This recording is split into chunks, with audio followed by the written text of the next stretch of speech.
नहीं, जोरदार है।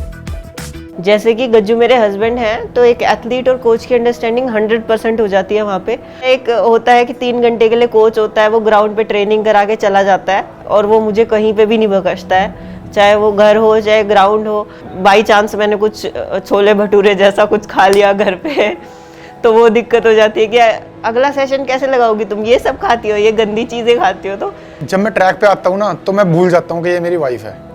She is my athlete now. बस मेरे दिमाग में ये रहता है और मुझे मेडल भी चाहिए मैम।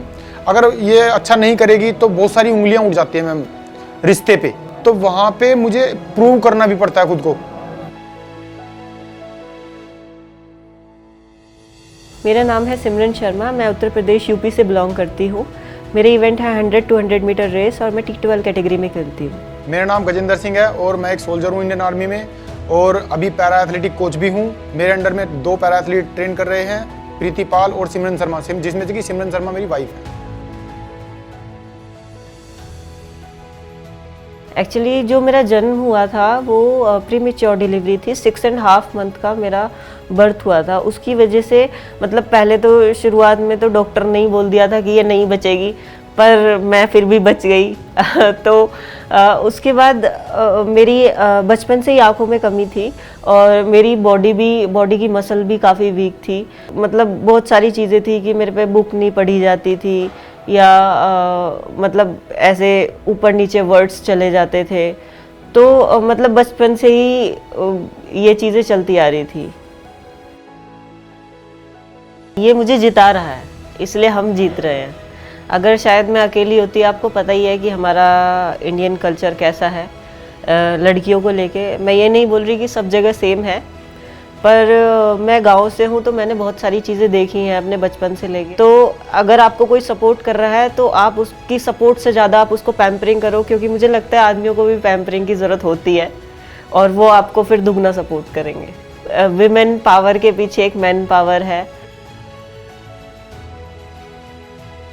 ऐसा है नहीं कि मैं उसको यहाँ तक लेके आ गया, ऐसा नहीं है। उसने कुछ किया है, अपने आप को प्रूव किया है, तभी वो यहाँ पे है आज। मैंने अब जैसे कोई भी चीज़ चल रही है, वो भाग रही है, तो उसको जरा सा अगर हम पीछे से पुश कर देंगे तो उसको थोड़ा सा सपोर्ट मिलेगा और वो उसकी रफ्तार दुगनी हो जाएगी। रास्ते में कितने सारे गड्ढे आते हैं, आपको उनको पार करना है। Because I am a soldier of Indian army, हम घुटने नहीं टेकते और प्रूव करते हैं कोई भी चीज़ को, मेहनत करते हैं उस चीज़ के लिए। जब मैं छोटी थी तो मुझे पैरा स्पोर्ट्स के बारे में नहीं पता था और जब पैरा स्पोर्ट्स के बारे में पता भी चला तब भी सेल्फ डाउट था कुछ। मेरे घर वालों को पहले ही इस चीज़ को लेके टोंट मिलते थे कि लड़की है, लड़की की तरह रखो, और क्या इसको खेल वेल के चक्कर में लगा रखा है, खेल से कुछ नहीं मिलता, पढ़ाई वढ़ाई करवाओ, ऐसे बेकार हो जाएगी। और उस टाइम पे एक पैरा स्पोर्ट्स को एक अजीब तरीके से देखा जाता था कि इसमें मतलब जो अपाहिज होते हैं वो खेलते हैं, नए नए नाम दे रखे थे लोगों ने और बहुत डर था कि मतलब लोग मुझे क्या बोलेंगे, क्योंकि हमेशा मैंने चीज़ों को क्लियर नहीं बोला। स्कूल में भी कई बार ऐसे हुआ कि मैं बहुत बार मेरी इस चीज़ को लेके पिटाई हुई। मेरे को रीडिंग करने के लिए खड़ा कर देती थी मैडम, मेरे पे पढ़ा नहीं जाता था।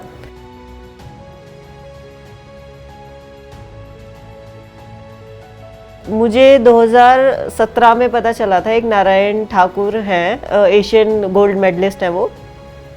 तो क्या होता था, मैं भागते भागते दूसरे की लाइन में चली जाती थी, पर मेरे को पता नहीं चलता था कि मेरे को लगता था मैं सीधी भाग रही हूँ, पर जो मेरा मतलब मैं थोड़ा साइड से देखती हूँ और मेरा पोस्चर भी एक साइड को लेफ़्ट साइड गिरा हुआ था और मेरी मसल काफ़ी वीक थी।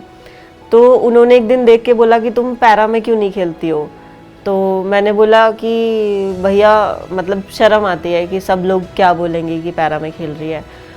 तो फिर उसके बाद हमने थोड़े दिन उसको होल्ड पे रख दिया, क्योंकि अलग अलग लोग बात कर रहे थे। फिर हमने 2019 में उन्होंने हमसे दोबारा बोला कि देखो दुनिया का कुछ नहीं है, पर तुम खेलो, अगर तुम्हारे अंदर कुछ कमी है तो उसको अपनी ताकत बनाओ। नहीं, मैंने बताया इसको कि मैं पैरा में खेलना चाहती हूँ, तो इसने एक बार में ही हाँ कर दिया। तो ठीक है, खेलते हैं, अभी आगे क्या करना है, क्या प्रोसीजर करना है। तो उस टाइम पे फिर इसने चीज़ों की शुरुआत की थी। मैंने हमेशा से एक सपना देखा था कि मुझे पोडियम पे बीच में खड़ा होना है और राष्ट्रगान बजवाना है। 2024 में वर्ल्ड चैंपियनशिप हुई थी, उधर मेरा गोल्ड मेडल आया था जापान में।